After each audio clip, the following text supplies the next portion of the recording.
तो हेलो दोस्तों, कैसे हैं? उम्मीद करते ठीक होंगे। तो आज हम आप लोग को पिछले वीडियो में पढ़ाए थे कि द्विखंडन और बहुखंडन के बारे में। तो आज हम लोग पढ़ेंगे मुकुलन के बारे में। हम लोग आज पढ़ने वाले हैं बच्चों, मुकुलन क्या होता है उसको हम लोग देखते हुए आगे बढ़ेंगे। तो बच्चों आप लोग अवश्य देखिएगा मुकुलन क्या होता है। मुकुलन को देखेंगे तो यह जो मुकुलन होता है इंग्लिश होता है बडिंग।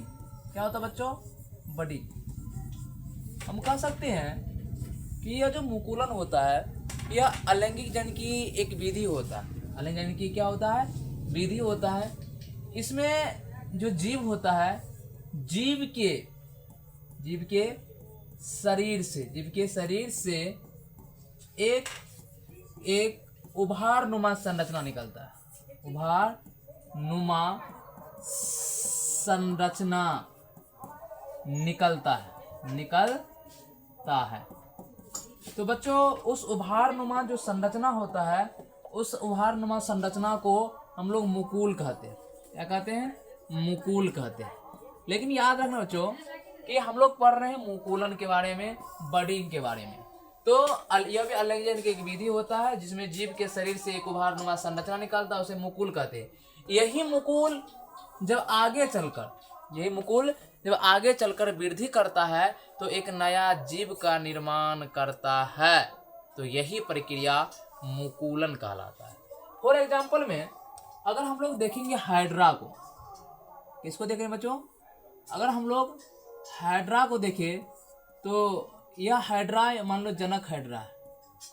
और यह हाइड्रा क्या करता है कि जब हाइड्रा बनाए तो यह हाइड्रा से एक उभार नुमा संरचना निकलता है।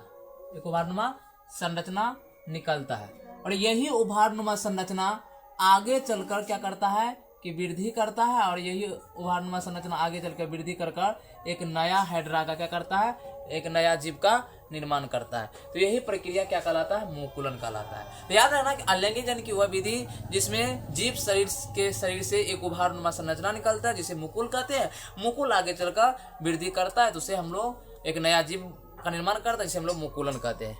तो इसमें हम लोग आज इतना रहेंगे। उसके बाद हम लोग पढ़ेंगे पुनरुत्थ भवन, खंडी भवन, और उसके बाद पढ़ेंगे कायिक जनन। उसके बाद हम लोग चैप्टर को क्या करेंगे? खत्म करेंगे और नेक्स्ट चैप्टर में जाएंगे। तो याद रखना कि कायिक जन क्या होता है बच्चों? यह भी कह सकते हो कि अलैंगिक जन की एक यह भी भाग होता है। यह भी क्या है? अलैंगिक जन की एक भाग होता है। और यह अलैंगिक जन की एक भाग होता है तो यह इसमें भी पौधे के कायिक भाग। तो याद रखना कि पौधे का जो कायिक भाग होता है, पौधे के कायिक भाग यह होता है जड़। क्या होता है? जड़, तना और पत्तियां। यही पौधे के कायिक भाग होता है। इसी जड़ और तना से जब नया पौधा का निर्माण होगा तो उसे हम लोग कायिक चरण कहेंगे। मिलते हैं नेक्स्ट वीडियो में। जय हिंद।